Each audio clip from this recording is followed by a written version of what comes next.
Luke Smith here with the Packsmith Dog Training, and I've been having some thoughts and I wanted to share them with you. And this video is going to be a meditation on dominance and submission. So I don't know exactly what we're going to get into here, so if you got kids around, maybe they don't need to listen to it, but we don't know. So anyway, leadership is a tricky thing, and it's something that a lot of people don't really understand that much about. A lot of people haven't been in the position of leadership, and so they don't know all that it entails. But the good part about it is your animal does. Your animal understands leadership and all of the connotation that comes with it. With the connotation of leadership, like for instance in the example of the walking behaviors, a dog that walks in front automatically has no choice in the matter but to assume that it is the leader of this particular pack at this particular moment. Leadership comes in and out, so it is one of those things that can change from moment to moment.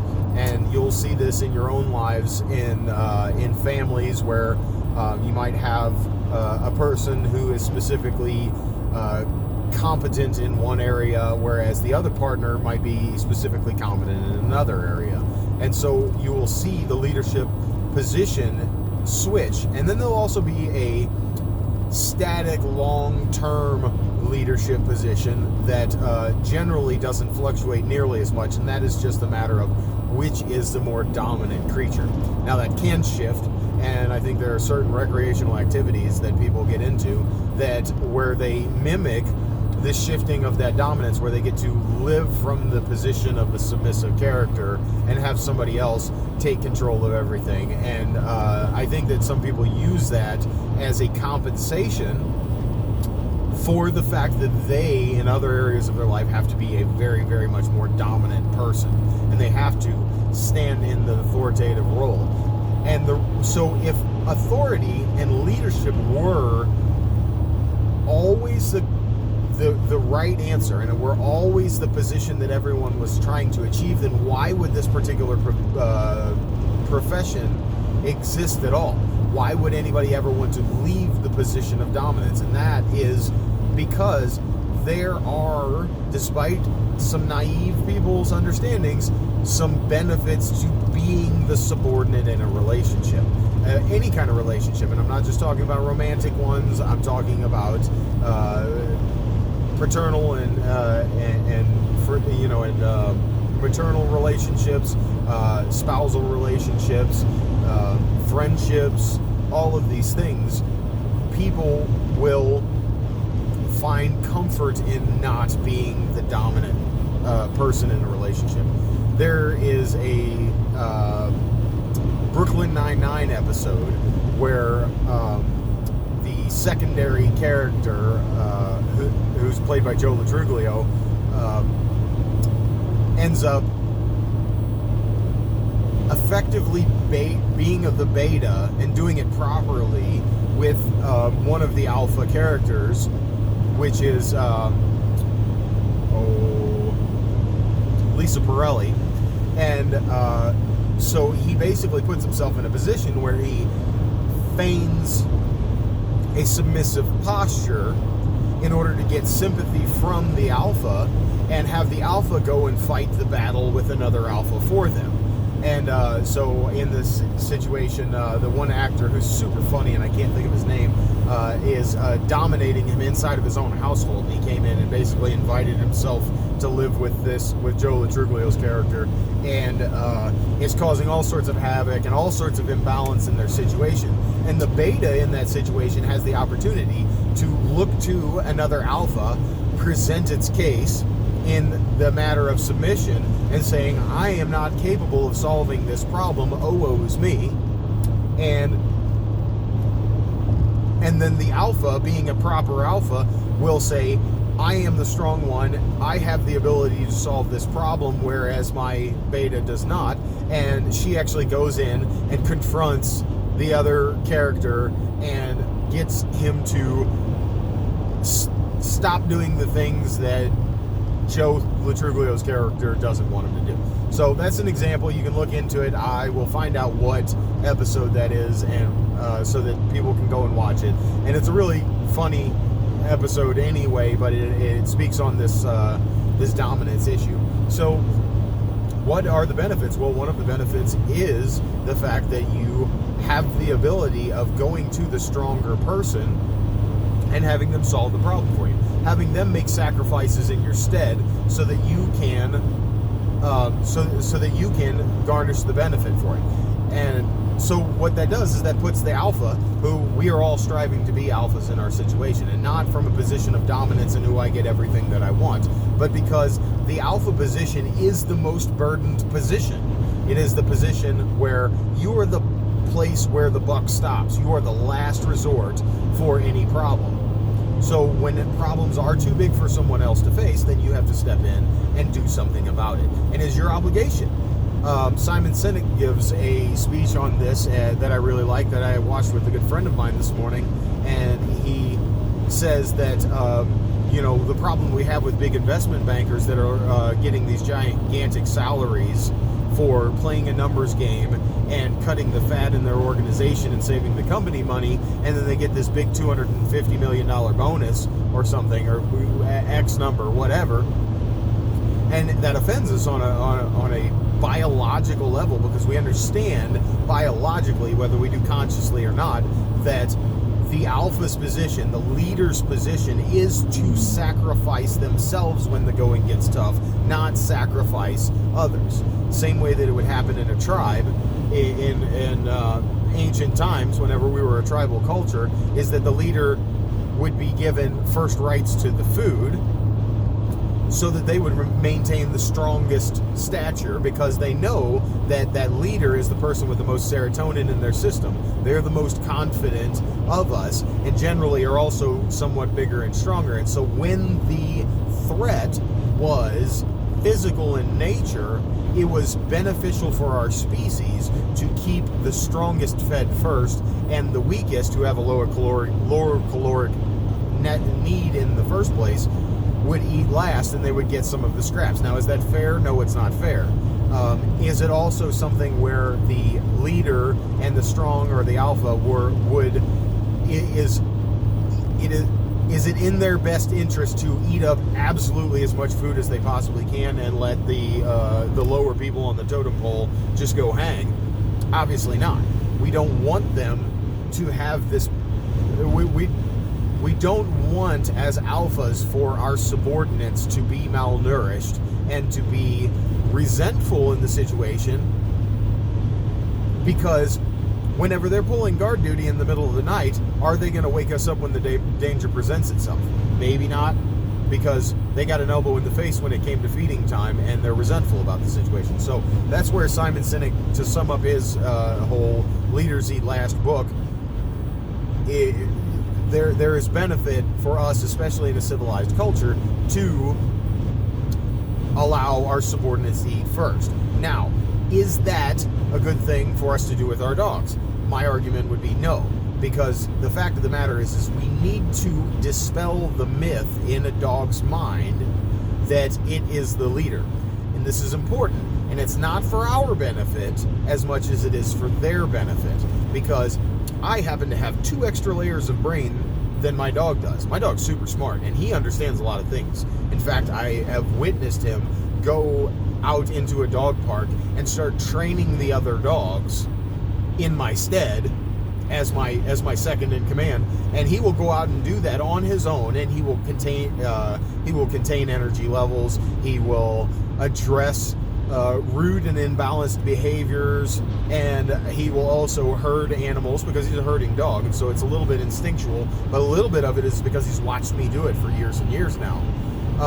So in his situation, whenever I've equipped him with all of the tools to be able to make this decision, I don't have nearly as much of a problem with him doing that. But by and large, with a dog that is not trained to the point to where they have the tools necessary to be able to diagnose problems and understand what it is that is the correct fix for that problem, if they're not equipped with those tools, then we do not want them making those decisions, because that's what happens whenever your dog gets protective of you and goes out and bites the mailman because it doesn't understand what the mailman is. It doesn't understand that this is a person that sneaks into your yard, deposits something, and then sneaks away in a very quick order. All they know is some stranger came into my yard, I barked at it, it ran away, so it must be a bad creature. It doesn't have the cognitive capacity to be able to diagnose it as this is a person that brings us gifts on a regular basis, which is probably the best that they could possibly understand of a mailman. So by taking over that responsibility, we're lowering the burden on the entire family of saying, you are my subordinate, you are not allowed to make the decision of whether or not the mailman needs to be on here because you're not the leader. So we don't let them walk first so that they don't feel like they're the leader. So we keep them in that long-term static position of you are perpetually my subordinate, so that they, in the moments of their greatest distress, they will still submit to us and allow us to very easily make a decision that they couldn't make with all the training that they have and all of the conditioning that they have. They couldn't make this decision on their own using all of their stuff without expending more energy and more stress than we can make. Because we see the mailman and we go, ooh, mailman, we might get some stuff. Or maybe we go, oh no, mailman, there might be some bills. Whatever it happens to be. But we understand what it is, and we definitely understand that he's not coming to invade our household to the point where our dog needs to bite him. So by taking the alpha position perpetually, we, as the most competent, not necessarily even the most confident, but the most competent of the creatures in our household, we get to make decisions where we are good at making decisions. Now, there are certain things that the dog will be better at you at making decisions, and those are the kind of things that each individual household will be able to determine whether or not I want to give that duty of deciding whether or not the person I invited to my home is a good person or a bad person, which dogs sometimes are better at understanding that than we are. And we have to set the limits of how much of that we are going to give them the permission to do. So we keep these things in order, because the idea is not just to be self-sacrificing and take all of the stress onto ourselves, but we take the amount of stress onto ourselves that we can handle at a lower cost than the dog can, and that it will have a lower long-term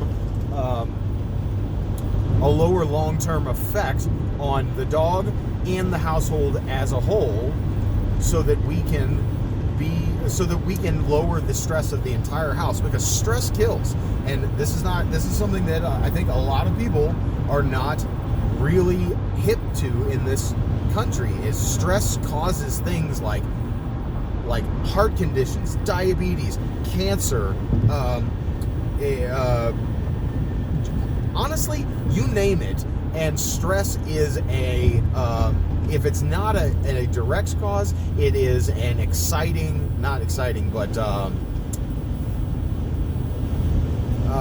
it exponentially increases the probability of all sorts of negative conditions. So, I mean, and it leads directly to a cause of adrenal fatigue, which prevents us from having stress hormones. I personally have adrenal fatigue on a fairly regular basis, and it manifests in an autoimmune response in my body, and I get hives all over my body fairly regularly because of my adrenal fatigue. Because cortisol, which is our stress hormone, is actually a steroid that helps our body heal certain things. The reason we have cortisol is because whenever the danger hits, it causes us to produce steroids for our muscles and causes us to heal our muscles while we're still using them, so that we can get away from the danger in that fight or flight response. But if we live inside of that constant cortisol drip, it ends up becoming a pathology inside of our system, and it ends up causing long-term problems for us that end up in disease, essentially. And so this is the reason why leadership, hierarchical structures, delegating responsibility, putting the most competent being in charge of each individual task. The leadership is not for the sake of I get all the goodies and I get to make all of the decisions. The leadership is because somebody has to make the decision. I'm the person who is the most suitable to make the 10,000 foot view of decisions, to delegate all of the responsibilities and give different beings ownership over different areas so that I can relieve the stress on myself and I don't have to do everything manually myself. I can give certain things to one of my subordinates and certain things to another subordinate. And a good leader is going to delegate it. It is going to empower and give all of the beings underneath them responsibility of different things, and that is a kindness, because it gives them the sense of worth, it gives them the sense of community, it gives them the sense of contribution, which are all producing that oxytocin, which a lot of you who have been through my program understand that oxytocin is one of the chemicals that you get, that your dog gets from petting your dog, and it is a super beneficial chemical, and we want to do this, but there are lots of other even larger, more long-term ways to produce this oxytocin in your dogs so that they can live a longer and healthier life, because oxytocin reduces cortisol. It reduces dopamine, which is a highly addictive chemical, so you don't wander around with a whole bunch of little addicts that have to chew on everything in your house and that have to mark on every thing that they think could be potentially any dangerous, or any bit dangerous, and they have the ability to relax in situations, which is essentially going to help your dog to live longer. So by a dog living in a good solid hierarchical structure, having its own duties, having its own job inside of the house, which might be just obeying your commands and keeping itself under control so it's not offending the guests, but by them having all of these things and creating this complete total program and this complete structure, you actually keep yourself, your dogs, your other family members, your spouses, and everything under control, and actually give them more peace, more relaxation, prevent them from having disease to a certain degree, and also extend their life to a certain degree. So if you want to keep your dog from getting cancer, don't neuter it, for God's sake. Provide it with leadership. Neutering dogs might prevent testicular cancer, but it also is going to increase the likelihood of a whole bunch of other cancers. So if you want to neuter your dogs, neuter it for the right reason, and that is population control, not for aggression control, not for lack of marking, not for any of these other, not for prevention of cancer. You neuter your dog for the fact that you don't need 12 other dogs introduced to the world under all circumstances, because there are too many. So we put all these things in order, we use good practices, we become excellent leaders, and we do the very best that we can to provide a positive, multi-level beneficial structure for our dogs, for our family, so that everyone can live longer, live happier, have more peace, and have balance inside of their homes.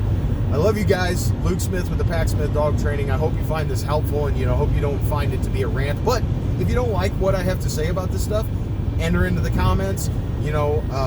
Share it with somebody else that you think has some better information than I have, because I know I don't know everything. I'm learning all these things as I go on putting these pieces together, but all of the evidence is concluding a lot of these, is coming together to conclude a lot of these statements that I've made. It's coming together in a full-formed puzzle or structure that makes a lot of sense, and we can go into these things in more detail if you like. So, I love you guys. Luke Smith with the Pack Smith Dog Training. You can find us on Facebook at The Pack Smith. You can find us on Facebook, Twitter, all of these different things, YouTube, and like and share and help everybody else get these basic structures that have been the case through all of human history that have kept us alive. Make sure that they can get this information too, and we can put it together in a way that makes sense, and we can learn the practical application of how to be able to provide that sort of thing inside of your own family. Love you guys for the third time.